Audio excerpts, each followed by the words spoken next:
నమస్తే welcome to V digital news. ముందుగా headlines. గనుల శాఖపై ముఖ్యమంత్రి నారా చంద్రబాబు నాయుడు సమీక్ష. రాష్ట్రంలో లభ్యమవుతున్న ఖనిజాల విలువపై సమగ్ర అధ్యయనం చేయాలని అధికారులకు ఆదేశం.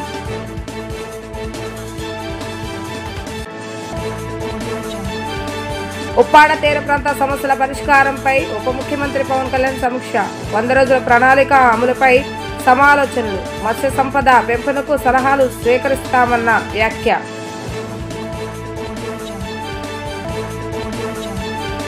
క్రికెట్ మైదానం నుంచి శాటిలైట్ల ప్రయోగం.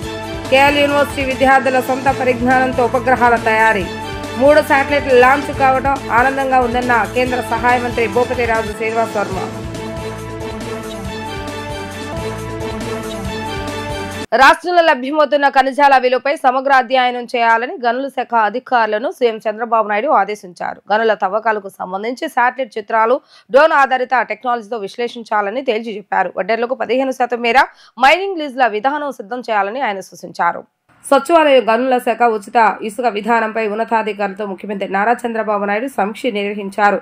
మేజర్ మైనర్ మినరల్స్ ద్వారా 2025-26 ఆర్థిక సంవత్సరానికి 3,320 కోట్ల ఆదాయ ఆర్జనను లక్ష్యంగా పెట్టుకున్నట్లుగా అధికారులు సీఎంకు వివరించారు. గతంతో పోలిస్తే 34% మేర అదనంగా గనుల శాఖ నుంచి ఆదాయం వచ్చే అవకాశం ఉందని తెలిపారు. మాంగనీస్ లాంటి మేజర్ ఖనిజాల ఉత్పత్తులు 72% పైగా ఆదాయం వస్తుందని అధికారులు తెలుపగా, రాష్ట్రంలో ఉన్న మినరల్ వెల్త్ విలువలను అంచనా వేయాలని చంద్రబాబు నాయుడు సూచించారు. ఒడిశా లాంటి రాష్ట్రాల్లో వాల్యూ ఎడిషన్ ద్వారా ఎక్కువ ఆదాయాన్ని పొందుతున్నారని, 50,000 కోట్ల ఆదాయం ఖనిజాల నుంచే వస్తుందని తెలిపారు. ఏపీలోనూ అందుకు తగిన విజన్ ప్లాన్ తయారు చేసి విలువ జోడిస్తే 20 నుంచి 30,000 కోట్ల ఆదాయాన్ని ఆర్జించే అవకాశం ఉంటుందని అన్నారు. పెండింగ్లో ఉన్న 6,500 దరఖాస్తులకు అనుమతులు మంజూరు చేయాలని ఆదేశించారు. గనులకు ఇచ్చిన పర్మిట్లు, జరిగిన తవ్వకాలు ఎంత అనేది ఇప్పటి వరకు విశ్లేషించాలని తేల్చి చెప్పారు. అనలిటిక్స్ ను వినియోగించుకుని జరిగిన తవ్వకాలను అంచనా వేయాలని, అలాగే బీచ్ అండ్ మినరల్స్ లాంటి ఖనిజాల మైనింగ్ తో పాటు విలువ జోడింపు ద్వారా అధిక ఆదాయం సాధించేందుకు ఆస్కారం ఉంటుందని అన్నారు. కడపలో నిర్మించనున్న స్టీల్ ప్లాంట్ కు ముడి ఇనుము ఖనిజం సరఫరాపైన అధ్యయనం చేయాలని ఆయన సూచించారు. ఉప్పాడ తీర ప్రాంత గ్రామాల మత్స్యకారుల జీవితాల్లో మెరుగైన మార్పులు తీసుకొచ్చేందుకు పవన్ కళ్యాణ్ అధికార యంత్రాంగం శాస్త్రవేత్తలతో చర్చించారు. క్యాంపు కార్యాలయంలో 100 రోజుల ప్రణాళిక అమలుపై పంచాయతీరాజ్ గ్రామీణాభివృద్ధి శాఖ, మత్స్యశాఖ ఉన్నతాధికారులతో పాటు central marine fisheries research institution Visakha శాస్త్రవేత్తలతో సమీక్ష నిర్వహించారు. మత్స్యకారులతో చేపల వేట సామర్థ్యాన్ని మరింత పెంపొందించేందుకు ఉన్న అవకాశాలు, మత్స్యకారులకు అదనపు ఆదాయం సముపార్జనకు తీసుకోవాల్సిన చర్యలపై అధికారులతో పవన్ కళ్యాణ్ సుదీర్ఘంగా చర్చించారు. కాకినాడ పర్యటన సందర్భంగా పిఠాపురం నియోజకవర్గ పరిధిలోని ఉప్పాడ తీర ప్రాంతాల గ్రామాల మత్స్యకారులు లేవనెత్తిన సమస్యల పరిష్కారానికి 100 రోజుల ప్రణాళికలో భాగంగా ఇప్పటి వరకు తీసుకున్న చర్యలు, తీసుకోవాల్సిన చర్యలపై ఈ సమీక్షలో చర్చించారు. ఉప్పాడ తీర ప్రాంత మత్స్యకార గ్రామాల్లో సదుపాయాలు కల్పించడంతో పాటు వారి జీవనోపాధిని మెరుగుపరిచేందుకు ఉన్న అవకాశాలు అన్వేషించాలని సూచించారు. ముఖ్యంగా చేపల వేటలో మెలకువలు నేర్పడం, నైపుణ్యం పెంచడంతో పాటు తగిన సౌకర్యాల కల్పనపైన దృష్టి సారించాలని తెలిపారు. వీటితో పాటు మత్స్య సంపదను పెంపొందించడం తదితర అంశాలపై విశాఖ CMFRI ప్రధాన శాస్త్రవేత్త డాక్టర్ జోయ్ కే కిజాకుడన్ సలహాలు, సూచనలు తీసుకున్నారు. ఆయన సూచనలను అమలు చేసేందుకు ఉన్న అవకాశాలను పరిశీలించాలని కాకినాడ జిల్లా కలెక్టర్కు సూచించారు. కేఎల్ విశ్వవిద్యాలయం నుంచి 3 శాటిలైట్ లాంచ్ కావడం ఆనందంగా ఉందని కేంద్ర మంత్రి భూపతిరాజు శ్రీనివాస్ వర్మ అన్నారు. యూనివర్సిటీ విద్యార్థుల నైపుణ్యం, సృజనాత్మకత ఎలాంటిదో శాటిలైట్లు తెలియజేస్తున్నాయని తెలిపారు. విద్యార్థులు 2 ఏళ్ల క్రితమే కేఎల్ శాటిలైట్ లాంచ్ చేశారని గుర్తు చేశారు. గుంటూరు జిల్లా తాడేపల్లి సమీపంలోని వడ్డేశ్వరం కేఎల్ యూనివర్సిటీ విద్యార్థులు చరిత్ర సృష్టించారు. విద్యార్థులు, అధ్యాపకుల సాంకేతిక నైపుణ్యంతో రూపొందించిన 3 ఉపగ్రహాలను విజయవంతంగా నింగిలోకి పంపించారు. కేఎల్ యూనివర్సిటీ గ్రీన్ఫీల్డ్ క్యాంపస్ లోని క్రికెట్ మైదానమే ఈసారి లాంచ్ ప్యాడ్ గా మారింది. ఉదయం ప్రారంభమైన ఈ శాటిలైట్ ప్రయోగ కార్యక్రమంలో కేంద్ర మంత్రి భూపతిరాజు శ్రీనివాస్ వర్మ, డిప్యూటీ స్పీకర్ రఘురామకృష్ణరాజు పాల్గొన్నారు. వారు విద్యార్థుల ప్రతిభను అభినందించారు. ఈ సందర్భంగా కేంద్ర మంత్రి భూపతిరాజు శ్రీనివాస్ వర్మ మాట్లాడుతూ, లాంచ్ చేసిన కాన్సాట్ ఇస్రో సహకారంతో లాంచ్ అయిందని పేర్కొన్నారు. కేఎల్ యూనివర్సిటీ నుంచి లాంచ్ అవుతున్న శాటిలైట్లు వాతావరణం, ఓజోన్ పొర, హెల్త్ ఇలా వివిధ అంశాలకు సంబంధించి డేటా అందిస్తాయని తెలిపారు. ప్రధాని మోడీ వికసిత్ భారత్, సీఎం చంద్రబాబు నాయుడు విజయనాంధ్ర కలిసి మంచి ఫలితాలు ఇస్తున్నాయని పేర్కొన్నారు. ప్రతి కళాశాల ప్రయోగశాలగా మారాల్సిన అవసరం ఉందని ఆశాభావం వ్యక్తం చేశారు. ప్రతి కాలేజీ, యూనివర్సిటీలో ప్రయోగాలు జరపాలని సూచించారు. విద్యార్థుల్లో ఉన్న సృజనాత్మకతను ఉపాధ్యాయులు వెలికి తీయాలని అన్నారు. భారత టెక్నాలజీలో అనేక దేశాలతో పోటీ పడుతుందని ఆయన వెల్లడించారు. చక్కటి శాటిలైట్ లాంచింగ్ కార్యక్రమానికి నన్ను ఆహ్వానించిన మిత్రులు ఛాన్సలర్ ఆఫ్ కేఎల్ యూనివర్సిటీ సత్యం గారికి, వైస్ ఛాన్సలర్ పార్థసారథి గారికి, సమావేశానికి ముఖ్య అతిథిగా విచ్చేసిన మిత్రులు, కేంద్ర మంత్రి భూపతిరాజు శ్రీనివాసవరం గారికి, ఇతర డయాస్ మీద ఉన్న వాళ్ళందరికీ నా హృదయపూర్వక అభినందనలు.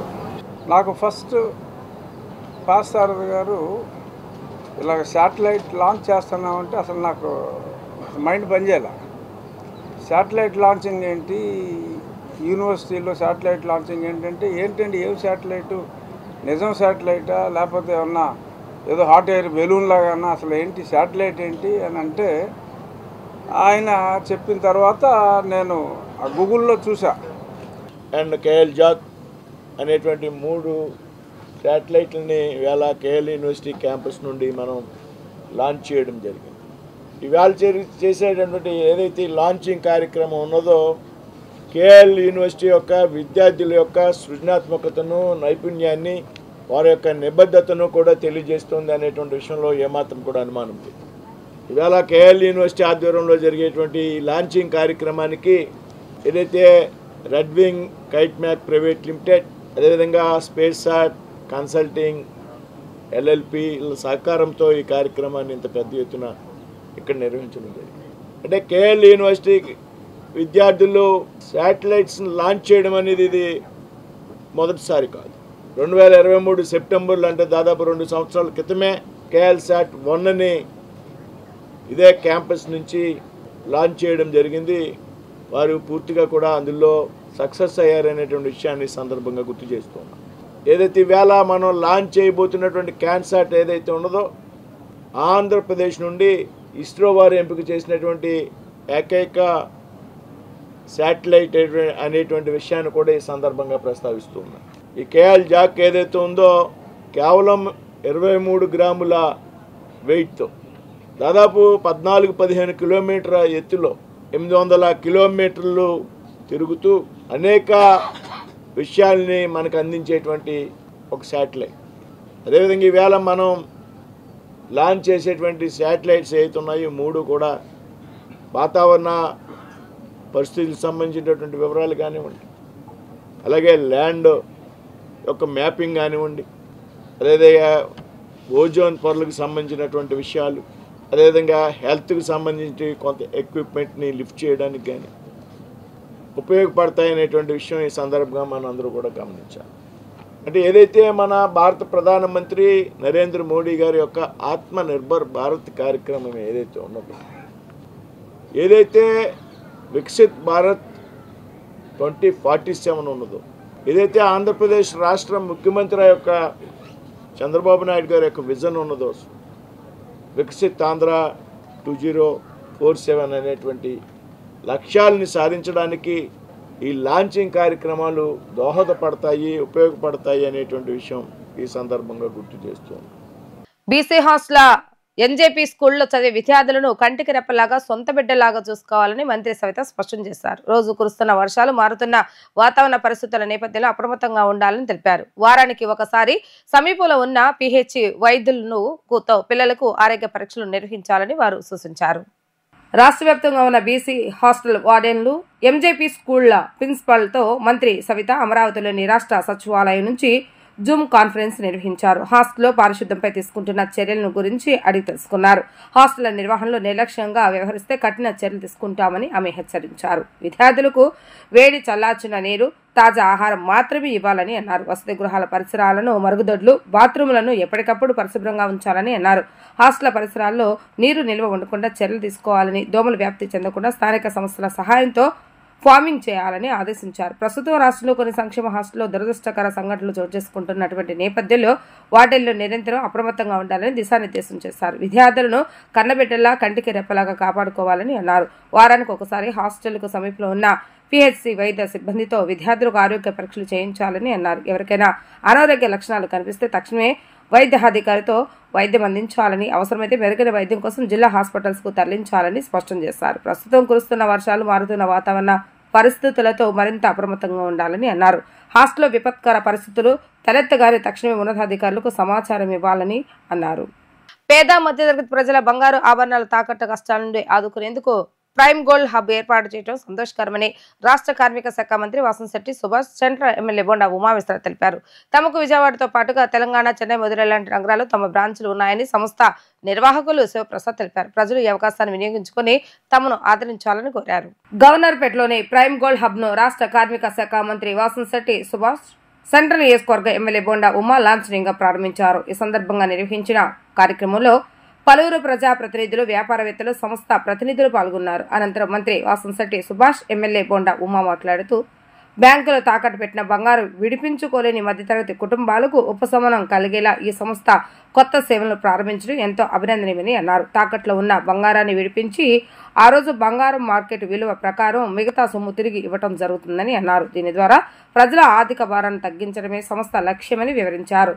సెకండ్ హ్యాండ్ గోల్డ్లను పారదర్శకంగా విక్రయిస్తారని తెలిపారు. ఈ విధంగా ప్రజల ఆర్థిక అవసరాలను తీర్చడమే కాకుండా విలువైన బంగారం మరలా వినియోగంలోకి రావడానికి దోహదపడుతుందని అన్నారు. ప్రైమ్ గోల్డ్ హబ్ వినియోగదారులకు నమ్మకమైన సేవలు అందించి పారదర్శకతో మరింత ఎదగాలని ఆకాంక్షించారు. అనంతరం సంస్థ నిర్వాహకులు శివప్రసాద్ మాట్లాడుతూ సుమారు 4 రాష్ట్రాల్లో 10 బ్రాంచులతో ఇప్పటి వరకు తమ కస్టమర్లకు సేవలు అందిస్తున్నామని చెప్పారు. తమ సేవలను తమ వినియోగదారులకు మరింత చేరువ చేయాలన్న లక్ష్యంతో కొత్త బ్రాంచ్ను ఏర్పాటు చేయడం జరిగిందని తెలిపారు. పేద మధ్యతరగతి ప్రజలను దృష్టిలో ఉంచుకుని తమ సంస్థ కొత్తగా సెకండ్ హ్యాండ్ జ్యువెలరీ అమ్మకాలను సరికొత్తగా ప్రారంభించడం జరిగిందని తెలిపారు. తమ సేవలను ప్రతి ఒక్కరు వినియోగించుకోవాలని కోరారు. ప్రైమ్ గోల్డ్ హబ్ పేరు మీద సోదరుడు శివప్రసాద్ సెంట్రల్ నియోజకవర్గంలో బకింగ్హామ్ పోస్ట్ ఆఫీస్ దగ్గర షాప్ను ఓపెన్ చేయటం చాలా సంతోషం. గోల్డ్ అనేది మన భారతీయుల సంప్రదాయంలో ప్రతి ఒక్కళ్ళు కూడా వాళ్ళ శక్తి కొలది చిన్నం బంగారం కాడించి వాళ్ళ శక్తి కొలది అందరూ కూడా ఉండాలని కోరుకుంటారు. భారతీయుల సంప్రదాయం పండగలకి, పబ్బాలకి, ముఖ్యంగా దసరా, దీపావళి, కార్తీక మాసం ఇలాంటి వాటిల్లో ప్రతి ఒక్కళ్ళు కూడా ఎంతో కొంత బంగారం కొని ఆ అమ్మవారికి దగ్గర పెట్టుకొని పూజ చేసుకొని అలంకరించుకొని ఆభరణాలు వేసుకోవటం అనేది మన పూర్వీకుల నుంచి వచ్చినటువంటి ఆనవాయితీ సాంప్రదాయం. ఇవాళ గోల్డ్ రేటు మరి విపరీతంగా పెరిగిపోతూ ఉంది. స్వయంగా బంగారు ఆభరణాలు పెట్టుకున్నట్టే ఇవాళ ఇమిటేషన్ జ్యువెలరీ వచ్చింది. దాంట్లో కూడా పేదవాళ్ళకి, సామాన్యులకి ఇమిటేషన్ జ్యువెలరీ పెద్ద వరంలాగా సంభవించింది. ఎందుకంటే ఆడపిల్లలు అలాగే పెళ్ళప్పుడు అందరూ కూడా ఆభరణాలు ధరించాలని కోరుకుంటారు. ముఖ్యంగా శక్తి ఉన్నోళ్ళు బంగారం పెట్టుకుంటారు, శక్తి లేని వాళ్ళు ఇమిటేషన్ జ్యువెలరీ పెట్టుకుంటారు. ఆ ఇమిటేషన్ జ్యువెలరీలో కూడా నెంబర్ ఆఫ్ వెరైటీస్, ఏదైతే ఒరిజినల్ గోల్డ్ ఆభరణాలు వచ్చినాయో దాన్ని తలదన్నే రేటుగా వాళ్ళ ఇమిటేషన్ జ్యువెలరీ వచ్చింది. పెద్ద మార్కెట్ అయిపోయింది వాళ్ళ. దీంట్లో అందరికీ అందుబాటులో ఉండే ఇమిటేషన్ జ్యువెలరీ మీద పేద, సామాన్య వర్గాలు, చిరు వ్యాపారులు, అసంఘటిత కార్మికులు బాగా దృష్టి పెట్టారు. వాళ్ళు శక్తి ఉన్నప్పుడు కాసు 2 కాసులు కొనుక్కుంటా ఉన్నారు. ఆలోపు ఇమిటేషన్ జ్యువెలరీ మీద కొనుక్కుంటా ఉన్నారు. ఇలాంటి సందర్భంలో ఇలాంటి వ్యాపారాలు చక్కటి అభివృద్ధి చెందుతాయి. తప్పనిసరిగా ఈ అమరావతిలో బంగారం వ్యాపారం బంగారంలాగానే ఉంటుంది. ఇమిటేషన్ జ్యువెలరీ కూడా బంగారానికి ధీటుగా ఉండే వ్యాపారాలు ఇవన్నీ కూడా. ఈ సోదరుడు శివప్రసాద్ని గోల్డెన్ హబ్ యాజమాన్యాన్ని, సిబ్బందిని అభినందిస్తూ ఉన్నా. ఈ వ్యాపారం 3 పువ్వులు 6 కాయల్లాగా చక్కటి అమ్మవారి ఆశీస్సులతో, ఆ భగవంతుడి ఆశీస్సులతో జరగాలని నిన్ను మనసుతో కోరుకుంటాం అండి. నా పేరు సంగంరెడ్డి శివప్రసాద్, నేను విజయవాడ వాస్తవ్యుని. నాది ప్రైమ్ గోల్డ్ కంపెనీ. ఇది వచ్చి ఏపీ, తెలంగాణ, చెన్నై, మధురై 4 స్టేట్స్లో ఉందండి. ఇది తాకట్లో ఉన్న బంగారం విడిపించుకుంటామండి మేము. మా కాన్సెప్ట్ వచ్చి ఎవరైనా బంగారం తాకట్లో పెట్టి ఆక్షన్కి వెళ్ళిపోతే వాళ్ళు మమ్మల్ని అప్రోచ్ అయితే కనుక మేము తాకట్లో ఉన్న బంగారం మా సంస్థ, మా యజమాని వచ్చి వాళ్ళ బ్యాంక్ దగ్గరే వచ్చి తాకట్లో ఉన్న బంగారం డబ్బులు కట్టి విడిపించి మేము అదే రోజు ఆ మార్కెట్ ధరకి మేము కొని మిగతా అమౌంట్ వాళ్ళకి అదే రోజు జమ చేస్తాం, అకౌంట్లో జమ చేస్తామండి. అది మా కాన్సెప్ట్. ఈరోజు బోండమ్మ గారిని అండ్ మినిస్టర్ని పిలిచామండి ఓపెనింగ్ సందర్భంగా. ఇది విజయవంతంగా ప్రేక్షకులందరూ మమ్మల్ని ఆదరించాలని కోరుకుంటూ అందరికీ నమస్కారం అండి. అంటే దీనికి ఏం ఛార్జ్ తీసుకుంటారా? ఎలాగంటే ఛార్జెస్ అసలు ఏమి ఉండవండి. దీనికి ఛార్జెస్ ఏమి ఉండవు. లాభాపేక్ష లేకుండా ఎలా చేస్తారు? లాభం ఉంటుంది. లాభం అంటే మేము కమిషన్ గవర్నమెంట్ 3% GST కట్టాలి, 1% మేము ఛార్జ్ చేస్తాం. ముందే చెప్తాం కస్టమర్కి. అది బిల్లుతో సహా ఇస్తాం మేము. డైరెక్ట్ అకౌంట్ ట్రాన్స్ఫర్ చేస్తాం. డైరెక్ట్ క్యాష్లు కానీ ఏమి ఉండవు. ఫార్మ్ అకౌంట్ నుంచి కస్టమర్ అకౌంట్కి వెళ్తుంది గోల్డ్ లోన్కి, అది క్లోజ్ మిగతా బ్యాలెన్స్ కూడా కస్టమర్ అకౌంట్కి వెళ్తుంది. అది ఈ అమౌంట్ ప్రాసెస్ అవ్వడానికి ఎన్ని రోజులు పడుతుంది? వెంటనే అయిపోతుంది, ప్రాసెస్ ఏం టైం ఉండదు.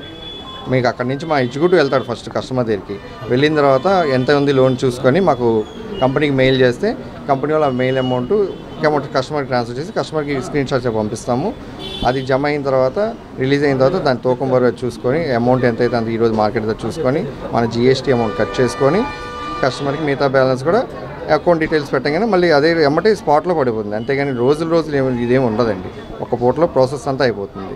అంటే ఓన్లీ ఆక్షన్లో ఉన్న బంగారంతో పాటు మామూలుగా ఎవరైనా పేదలు వచ్చి ఇలాగ ఉంది అంటే అది కూడా చేస్తారా? చేస్తాం, ఓన్లీ బ్యాంక్ త్రూనే చేస్తామండి, బై హ్యాండ్ చేయం. ఏదైనా బ్యాంక్ సెక్టార్లో మాకు ప్రాసెస్ అంతా బిల్స్ ప్రూఫ్స్ అన్ని డాక్యుమెంట్స్ అని చెక్ చేసుకొని వెరిఫై చేసుకొని మేము చేస్తాం. తిరిగి వాళ్ళకి గోల్డ్ కావాలంటే ఒకవేళ తాకట్లను మీరు ఇచ్చారు, మీ దగ్గర నుంచి వాళ్ళు తీసుకోవాలి. మేము లోన్ ఉండదు సార్ మా దగ్గర, మేము కొనేసుకుంటాం అదే రోజు ముందే చెప్తాం కస్టమర్కి, మేము కొనుక్కుంటాం తాకట్లోని బంగారం విడిపించి కొనుక్కుంటాం మేము. ఏపీ, తెలంగాణ, చెన్నై, మధురైలో ఉన్నాయి. ఏపీ వచ్చేసరికి విజయవాడ మెయిన్ బ్రాంచ్, హైదరాబాద్ జూబ్లీహిల్స్లో ఉందండి, చెన్నై టీ నగర్లో ఉందండి, మధురై గుడి దగ్గర ఉందండి.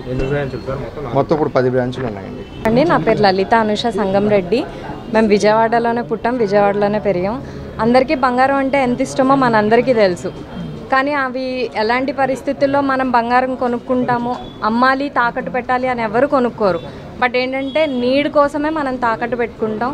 కొన్ని సందర్భాలలో ఏంటంటే అవి వడ్డీలు కట్టి చాలామంది వదిలేస్తూ ఉంటారు. అలాంటి ఒక సమస్య నుంచి మాకు వచ్చిన ఐడియా ఇది. ఎవరైతే విడిపించుకోలేక బాధపడుతున్నారో వాళ్ళందరికీ మేము ఉన్నాము అంటూ ప్రైమ్ గోల్డ్ ముందుకు వస్తుంది. ఎవరైతే బంగారం తాకట్లో ఉందో, ఎవరైతే విడిపించుకోలేకపోతున్నారో మాకు కనుక కాల్ చేస్తే కనుక మేము అదే రోజు వాళ్ళ దగ్గరికి వెళ్ళి ప్రాపర్ ప్రొసీజర్ అంతా ఎక్స్ప్లెయిన్ చేస్తాం. వాళ్ళకి గనక ఇష్టమైతే మా కంపెనీ తరఫు నుంచి లోన్ క్లియర్ చేసి ఆ రోజు ఉన్న మార్కెట్ ధరకి మేము కొని రిమైనింగ్ అమౌంట్ అన్నది వాళ్ళకి అందించడం అన్నది జరుగుతుంది. ఇదంతా ఇప్పటికీ చాలా మంది కస్టమర్లు మాకు ఇంకా ఎదగడానికి ఇంత ప్రోత్సహించారు కాబట్టి ఇన్ని బ్రాంచెస్ స్టార్ట్ చేయగలుగుతున్నాం. ఇప్పటికీ మా బ్రాంచెస్ అన్నవి హైదరాబాద్ జూబ్లీహిల్స్, తెలంగాణ, తమిళనాడు టీ నగర్, మధురై మీనాక్షి గుడి దగ్గర ఉంది. ఇంకా విజయవాడ 1 టౌన్లో ఉంది. ఇది విజయవాడ 2nd బ్రాంచ్ అండి.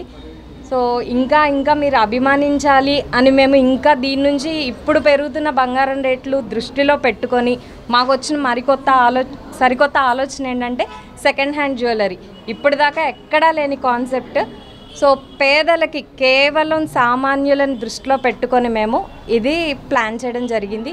అవినీతి అక్రమాలకు నిలువెత్తురపు వైసీపీ మాజీ మంత్రి జోగి రమేష్ అని ఎమ్మెల్యేలు కాగిత ప్రసాద్, యార్లగడ్డ వెంకట్రావు విమర్శించారు. టీడీపీ కేంద్ర కార్యాలయంలో ఎమ్మెల్యేలు విలేకరులతో మాట్లాడుతూ జోగి పేరు చెప్తేనే పెడన నియోజకవర్గ ప్రజలు వణికిపోతున్నారని అన్నారు. నకిలీ సారా, నకిలీ మద్యం ఇవన్నీ ఆయనకు ముందు నుంచి అలవాటైన పనులనే అన్నారు. నకిలీ మద్యం కేసులో జోగికి జైలు ఖాయమని చెప్పారు. తప్పు చేసిన ప్రతిసారి కులం కార్డును తీయటం ఆయనకు అలవాటుగా మారిందని అన్నారు. జోగి రమేష్ ను పేరు నాన్ని సమాజ బహిష్కరణ చేయాలని డిమాండ్ చేశారు.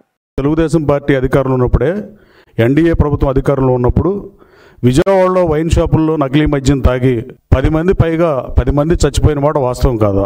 బారుల్లో కూడా నకిలీ మద్యం సరఫరా అయిందా లేదా? అదే పరిస్థితి 1924 మధ్యలో ఎందుకు బయటపడలేదంటే వైసీపీ ప్రభుత్వం ఉంది కాబట్టి బయటపడలా. ఇప్పుడు 24 నుంచి మళ్ళీ ఎన్డీఏ కూటమి అధికారంలోకి వచ్చేపాటికి మళ్ళీ ఇవన్నీ బయటపడే పరిస్థితి. అలాగే మీరు గతంలో మంత్రి పదవుల కోసం జగన్మోహన్ రెడ్డి గారు మెప్పు పొందడం కోసం చంద్రబాబు గారి ఇంటి మీదకి దాడికి వెళ్తానని చెప్పడం, దాడికి వెళ్ళటం, సభ్య సమాజం తలదించుకునే పనులు చేసినా మీకు స్వామికార్యం స్వకార్యంలాగా మీకు మంత్రి పదవి వచ్చింది. చంద్రబాబు గారి ఇంటి మీద దాడి చేయటానికి వెళ్ళినప్పుడు ఉప్పాల హారిక అనే ఆవిడ కూడా గౌడ సామాజిక వర్గానికి చెందిన ఆవిడే.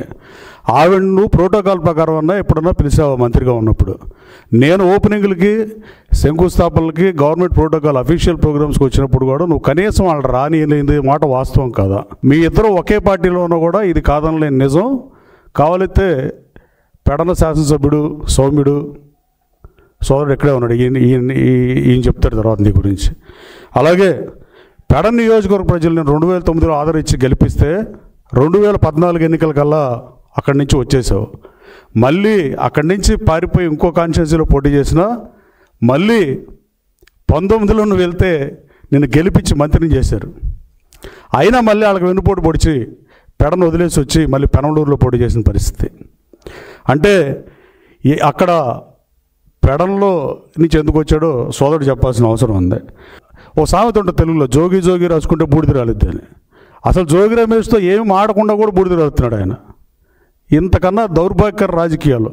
కృష్ణా జిల్లా మహోన్నత చరిత్ర కలిగిన జిల్లా, రాష్ట్ర రాజకీయాలు శాసించిన జిల్లా. అరాచకమే ఎజెండాగా, దందాలే లక్ష్యంగా పనిచేసేటువంటి వ్యక్తి జోగి రమేష్. ఈ రోజున పెడన నియోజకవర్గంలో ఉన్నటువంటి ప్రజలందరూ కూడా జోగి పేరు చెప్తేనే భయపడిపోయేటువంటి పరిస్థితి. మరి గతంలో పెడన నియోజకవర్గంలో ఎమ్మెల్యేగా, మంత్రిగా పనిచేసినటువంటి జోగి రమేష్ అక్కడ ఉన్నటువంటి 4 మండలాలు, కృత్తివెన్ను కానివ్వండి, బంటుమిల్లి, పెడన మున్సిపాలిటీ, అలాగే గూడూరు మండలాల్లో నువ్వు దోచుకున్నది పెడన నియోజకవర్గం పూర్తి స్థాయిలో దోచుకున్నా. అక్కడ ప్రజల యొక్క రక్తాన్ని పిండేసేవు. ఆ రోజున కృత్తివెన్ను మండలంలో ఆక్వారంగం అభివృద్ధి చెందుతూ ఉంటే అక్కడ ఏ చెరువు తవ్వాలన్నా, ఏ చెరువు రిపేర్ చేసుకోవాలన్నా అక్కడ ఉన్నటువంటి రైతులందరి దగ్గర నుంచి కూడా డబ్బులు దండుకున్నావు. డబ్బులు చెల్లించుకోకపోతే మరి అక్కడ ఎక్కడ కూడా చెరువులు తవ్వలేనటువంటి పరిస్థితి ఆ రోజు మనందరం కూడా చూసాం. ఈరోజు అక్కడ ఉన్నటువంటి రైతులందరూ కూడా చాలా సంతోషంగా, ఆనందంగా ఉన్నారు. ఎందుకంటే ఎప్పుడు వెళ్ళిపోతాడా అని ఎదురు చూశారు ఆ రోజున రైతులందరూ కూడా. అభివృద్ధి సంక్షేమాన్ని ప్రజలందరికీ కూడా అందిస్తూ రాష్ట్రాన్ని అభివృద్ధి చేస్తూ ఉన్నటువంటి చంద్రబాబు నాయుడు గారి మీద, పవన్ కళ్యాణ్ గారి మీద, లోకేష్ బాబు గారి మీద ఈ రోజున ఇష్టానుసారంగా పిచ్చి పిచ్చి ప్రలాపనలు చేస్తూ మరి నకిలీ మద్యం కుంభకోణాన్ని ఈ రోజున మొదలుపెట్టావు. అడ్డంగా దొరికిపోయావు. ఎవరైతే నిందితుడు ఉన్నాడో జనార్దన్ రావు గారు, మరి ఆయన జనార్దన్ రావు ఏదైతే పూర్తి స్థాయిలో వాటన్నిటిని కూడా క్లియర్ కట్గా చెప్పడం మనందరం కూడా చూసాం. అతను జోగి రమేష్ ఆదేశాలతో నేను ఈ నకిలీ మద్యాన్ని ప్రారంభించాను. గత ప్రభుత్వంలో కూడా నేను చేశాను, కానీ కూటమి ప్రభుత్వం భయం వేసి నేను వెళ్ళిపోయాను. అయినా ఆయన పిలిపించి మరి కూటమి ప్రభుత్వాన్ని బద్నాం చేయాలి అని చెప్పేసి ఈ రోజున నాకు ఆదేశాలు ఇచ్చాడని చెప్పి కూడా ఆయన క్లియర్ కట్గా ఈరోజు చెప్తా ఉంటే ఈ రోజున నువ్వు బొంకుతా ఉన్నావా? మళ్ళీ ప్రజలు మోసం చేయాలని మాట్లాడుతూ ఉన్నావు. నకిలీ మద్యం కేసులో జనం అవుతారనే సిగ్గు ప్రభుత్వానికి, ఎల్లో మీడియాకు లేదంటూ మాజీ మంత్రి పేర్ని నాని ఎద్దేవా చేశారు. ప్రభుత్వ పెద్దల ఒత్తిడితోనే పోలీసులు జనార్దన్ వీడియో చేయించారని ఆరోపించారు. ఇదే సమయంలో చంద్రబాబు నాయుడుకు ఆయన సవాల్ విసిరారు. వైసీపీ కార్యాలయంలో ఏర్పాటు చేసిన విలేకరుల సమావేశంలో మాజీ మంత్రి పేర్ని నాని మాట్లాడుతూ బార్లో నెలకు 5 కోట్ల భారీ అవినీతి జరుగుతుందని సంచలన ఆరోపణ చేశారు. కూటమి నేతలు అసత్య ప్రచారం చేస్తున్నారని, నకిలీ మద్యాన్ని కవర్ చేయటం తెలియక ఎల్లో మీడియా చచ్చిపోతుందని ఎద్దేవా చేశారు. బార్లలో విక్రయించే మద్యం ఎక్కడదో లెక్క తేల్చేందుకు ఎల్లో మీడియా సైతం సిద్ధమా అని సవాల్ చేశారు. బార్లో జరుగుతున్న అవినీతిని బయటపెట్టే దమ్ముందా అంటూ ప్రశ్నించారు. ఎందుకంటే రాష్ట్ర వ్యాప్తంగా వీళ్లు సాగిస్తున్నటువంటి మద్యం దందాలు కుళ్ళు కంపు కొట్టి స్థాయికి వచ్చాక రాష్ట్రం మొత్తం మీద పాలకుల యొక్క వాటాలు తీసుకునే స్థాయికి దాని నుంచి కూడా వీళ్ల చేయి దాటి కల్తీ మద్యం పరిశ్రమలు విచ్చలవిడిగా వీళ్లు అనుకుంటున్నటువంటి పరిస్థితులు చూసి కంగారు వచ్చినట్టుంది. కంగారు వచ్చి ఇప్పుడు కొత్తగా ఈ డ్రామా మొదలుపెట్టారు, క్యూఆర్ కోడ్ డ్రామా. 16 మాసాలుగా మీ దొంగ వ్యాపారం, నకిలీ వ్యాపారం మేమే పట్టుకున్నాం కదా అని ఒక సోగ్గాడు మాట్లాడుతున్నాడు. ఆయన మీరు పట్టుకోలా, ఆ ఫ్యాక్టరీల్లో తయారై ఫ్రాంచైజీల ద్వారా రాష్ట్ర వ్యాప్తంగా ఉన్నటువంటి అన్ని మద్యం దుకాణాలు ఏదైతే ఆ షాపుకి ఆనుకునే సిట్టింగ్లు అలౌ చేస్తున్నారో డబ్బులు కట్టించుకుని మరి ఆ పర్మిట్ రూముల పేరుతో మీరు ఒక్కొక్క షాపుకి నగరాల్లో అయితే 7.5 లక్షలు, మున్సిపాలిటీలు, నగర పంచాయతీలు, అదే గ్రామాల్లో అయితే 5 లక్షల రూపాయలు తీసుకుని మరీ మీరు విచ్చలవిడిగా బహిరంగంగా మద్యం తాగించడానికి గేట్లు ఎత్తేసిన అక్కడ గాని లేదా బెల్ట్ షాపుల్లో గాని ఈ మొత్తం సరుకంతా కూడా మీ మనుషుల యొక్క నకిలీ మద్యం ఫ్యాక్టరీల నుంచి సప్లై కాబడుతుంది కాబట్టి సప్లై చేయాలనేటువంటి స్కెచ్ గీసుకున్నారు కాబట్టి క్యూఆర్ కోడ్ ఎత్తేశారు. ఆ వాటాల పిత్తలాటకంలో, ఆ వాటాల సొమ్ము పంపకాల్లో పిత్తలాటకంలో వచ్చిన తగులు డిపార్ట్మెంట్ వాళ్ళకి, మీ వాళ్ళకి, మీ తయారీదారులకి మీకు వచ్చేది మీకు బాగానే ముడుతున్నట్టుంది. వాళ్ళకి వెళ్ళేది చేతికి అక్కడ పంచుకోవటంలో తేడాలు వచ్చి తగులు వచ్చి డిపార్ట్మెంట్లకి మీ తయారీదారులకి ఇది కదా పట్టించింది. మీరేదో పట్టించినట్టు అంటారు. పట్టుకుని ఫోటోలు బయటకు వచ్చే వరకు మీకు తెలియదు కదా పట్టేసుకున్నారని. ఈ రాష్ట్ర ముఖ్యమంత్రి నారా చంద్రబాబు నాయుడు కలెక్టర్స్ కాన్ఫరెన్స్ లో ఎక్సైజ్ కమిషనర్ మీనాతో మాట్లాడుతూ కాన్వర్సేషన్ ఇవన్నీ ఆంధ్రజ్యోతి, TV5, ఈటీవీ, మహాబొహా మొత్తం అందరూ కూడా దీన్ని లైవ్ టెలికాస్ట్ చేశారు. కావాలంటే మీరు యూట్యూబ్లో కొట్టుకు చూడండి. ఎవరైనా సరే ఈ రాష్ట్ర ప్రజలు కానీ లేదా తెలుగుదేశం పార్టీ కార్యకర్తలు కానీ మొత్తం అంతా కూడా మీరు యూట్యూబ్లో కొట్టుకు చూడండి. అన్ని యూట్యూబ్లో ఈ రోజుకి కూడా అవైలబుల్గా ఉంది. చంద్రబాబు నాయుడు గారు మాట్లాడుతున్నాడు బెల్ట్ షాపులు ఉన్నాయని. ఆయనే ఒప్పుకున్నాడు. 1,50,000 పైచీలకు బెల్ట్ షాపులు ఉన్నమాట వాస్తవం. రోజు మెల్లగా స్టోరీ జయచంద్రారెడ్డి, ఆ నాయుడు, సురేంద్ర నాయుడు, ఇంకోడెవడో జనార్దనం, అక్కడి నుంచి మెల్లగా ఇటు వచ్చి ఇవాళకి ఇది వైఎస్ఆర్ కాంగ్రెస్ పార్టీ వాళ్ళే. వైఎస్ఆర్ కాంగ్రెస్ పార్టీ వాళ్ళు ఏంటి జోగి, ఇదేమి యాగ్యా ఏంటిది, అది ఏంటి రాశారేంటండి, ఏదో ఏం జోగి యాగ్యా ఏదో అని. ఏమి యాగి, ఎవడు యాగి? యాగి మీది, ఏడుపు మీది, చచ్చిపోతున్నారు. దాన్ని ఎట్టా కవర్ చేయాలో తెలవక రోజుకు ఒక వార్త రాస్తారు. నిన్న అరే సిగ్గుండాలి కదా. అరే మొన్న రాసింది ఏంటి, 3వ తారీఖు ఏం రాశాం, 4వ తారీఖు ఏం రాశాం, ఇవాళ 10వ తారీఖు వచ్చేప్పటికి ఏం రాస్తున్నాం. అక్కడి నుంచి మామూలుగా వీడియో పెడతాడు ఎవరు, జనార్దనం. ఏమని పెడతాడు, ఇందులో జయచంద్రారెడ్డికి కానీ, లోకేష్ నాయుడికి కానీ, లేదా నారా చంద్రబాబు నాయుడికి కానీ ఏ తెలుగుదేశం వాళ్ళకి సంబంధం లేదు, నేనే చేశాను, నేను వచ్చి చెప్తాను మొత్తం అంతా అని చెప్తాడు. ఆఫ్రికా నుంచి పంపిస్తాడంట వీడియో. చూడండి పత్తిత్తు, జనార్దన పత్తిత్తు. జగన్ హయాంలో పోలవరం ప్రాజెక్టు విధ్వంసం అయిందని ఎమ్మెల్యే కొలిక్కిపూడి శ్రీనివాసరావు విమర్శించారు. పోలవరం ప్రాజెక్టుకు సీఎం చంద్రబాబు నాయుడు పారం పూశారని ఉద్ఘాటించారు. పోలవరం నిర్వాసితులకు కూటమి ప్రభుత్వం దీపావళి శుభవార్త చెప్పిందని ఆయన పేర్కొన్నారు. వైసీపీ అధినేత వైఎస్ జగన్మోహన్ రెడ్డిపై తెలుగుదేశం పార్టీ తిరువూరు ఎమ్మెల్యే కొలికలపూడి శ్రీనివాసరావు తీవ్ర ఆగ్రహాన్ని వ్యక్తం చేశారు. నిర్వాసితుల కోసం కూటమి ప్రభుత్వం తాజాగా 1,100 కోట్ల రూపాయలు విడుదల చేసిందని తెలిపారు. అదే ఏడాది జనవరిలో మరో 1,000 కోట్ల రూపాయలు విడుదల చేసిందని గుర్తు చేశారు. 16 నెలల్లోనే నిర్వాసితులకు 2,100 కోట్లు తమ ప్రభుత్వంలో విడుదల చేస్తామని స్పష్టం చేశారు. జగన్ రెడ్డి తన 5 ఏళ్ల పాలనలో ఏపీలోని సాగునీటి ప్రాజెక్టులను విధ్వంసం చేశారని ధ్వజమెత్తారు. రివర్స్ టెండరింగ్ పేరుతో మొత్తం పోలవరం ప్రాజెక్టుని వరదలో ముంచేశారని విమర్శించారు. పోలవరం నిర్వాసితులకు గత వైసీపీ ప్రభుత్వం ₹1 కూడా ఎందుకు కేటాయించలేదని ప్రశ్నల వర్షం కురిపించారు. జగన్ అసమర్థత కారణంగానే డయాఫ్రమ్ వాల్ దెబ్బతిందని ఐఐటి హైదరాబాద్ నిపుణులు వెల్లడించారని గుర్తు చేశారు. పోలవరం పూర్తి కాకుండానే కుప్పం నియోజకవర్గానికి అందరినీ నీళ్లు ఇస్తున్నట్లుగా జగన్ డ్రామా ఆడారని ఎద్దేవా చేశారు. ఏపీ అంటే ఏ అంటే అమరావతి, పి అంటే పోలవరం అనుకున్నాం. మధ్యలో 5 సంవత్సరాలు అమరావతిని, పోలవరాన్ని రెండింటిని విధ్వంసం చేసి మొత్తం రాష్ట్ర అభివృద్ధినే విధ్వంసం చేసిన పాలన చూసిన తర్వాత 2014, 2019 5 సంవత్సరాల్లో 72% పోలవరం ప్రాజెక్టుని చంద్రబాబు నాయుడు గారి నాయకత్వంలో పూర్తి చేస్తే, ఆ తర్వాత వచ్చిన వైసీపీ ప్రభుత్వం 5 సంవత్సరాల్లో 2% కూడా పూర్తి చేయని దారుణాన్ని మనం చూసాం. పోలవరం ప్రాజెక్టుకు సంబంధించిన నిర్వాసితులకి జగన్మోహన్ రెడ్డి 5 సంవత్సరాల్లో ₹1 కూడా ఖర్చు పెట్టలేదు. మరి ఈ 16 నెలల్లో గత సంక్రాంతి సమయంలో అంటే గత జనవరిలో పోలవరం నిర్వాసితులకి కూటమి ప్రభుత్వం విడుదల చేసింది 1,000 కోట్లు. మళ్ళీ ఇప్పుడు దీపావళి సందర్భంగా పోలవరం నిర్వాసితులకి విడుదల చేసింది 1,100 కోట్లు. అంటే 16 నెలల కూటమి పాలనలో పోలవరం ప్రాజెక్టు నిర్వాసితులకి చంద్రబాబు నాయుడు గారి నాయకత్వంలో విడుదల చేసింది 2,100 కోట్లు. మరి దీన్ని జగన్మోహన్ రెడ్డి 5 సంవత్సరాల పాలనతో పోలిస్తే 5 సంవత్సరాల్లో జగన్మోహన్ రెడ్డి ₹1 కూడా విడుదల చేయలేదు. 16 నెలల్లో కూటమి ప్రభుత్వం 2,100 కోట్లు విడుదల చేసింది. ఇది ప్రాజెక్టు పూర్తి చేయడానికి, నిర్వాసితుల్ని ఆదుకోవటానికి కూటమి ప్రభుత్వానికి జగన్మోహన్ రెడ్డికి ఉన్న తేడా అని ఈ సందర్భంగా తెలియజేస్తున్నాం. జగన్మోహన్ రెడ్డి ముఖ్యమంత్రి అయిన తర్వాత కేవలం చంద్రబాబు నాయుడు గారికి పేరు రాకూడదు అన్న లక్ష్యంతో మొత్తం పోలవరం ప్రాజెక్టునే నాశనం చేసే క్రమంలో ముందు రివర్స్ టెండరింగ్ అన్నాడు. రివర్స్ టెండరింగ్ అని చెప్పి అప్పటి వరకు 5 ఏళ్లుగా జరుగుతున్న అభివృద్ధిని మొత్తం రివర్స్ చేశాడు. దాదాపు 15 నెలల పాటు పనులన్నీ నిలిపివేశాడు, కాంట్రాక్టర్ని మార్చేశాడు.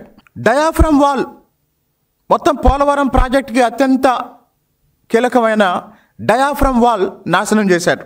అన్నిటికీ మించి నిర్వాసితులకు ₹1 కూడా ఇవ్వలేదు. వార్తలు ముగించే ముందు హెడ్లైన్స్ మరొకసారి. గనుల శాఖపై ముఖ్యమంత్రి నారా చంద్రబాబు నాయుడు సమీక్ష. రాష్ట్రంలో లభ్యమవుతున్న ఖనిజాల విలువపై సమగ్ర అధ్యయనం చేయాలని అధికారులకు ఆదేశం.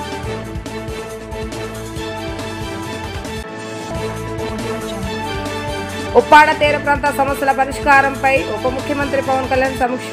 100 రోజుల ప్రణాళిక అమలుపై సమాలోచనలు. మత్స్య సంపద పెంపునకు సలహాలు స్వీకరిస్తామన్న వ్యాఖ్య.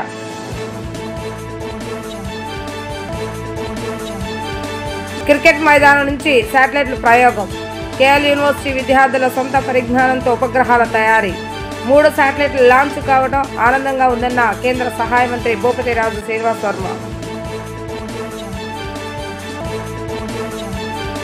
ఇవి ఈరోజు వార్తా విశేషాలు. మరలా తిరిగి ప్రసారమయ్యే వార్తల్లో మళ్ళీ కలుద్దాం. అంతవరకు సెలవు. నమస్కారం.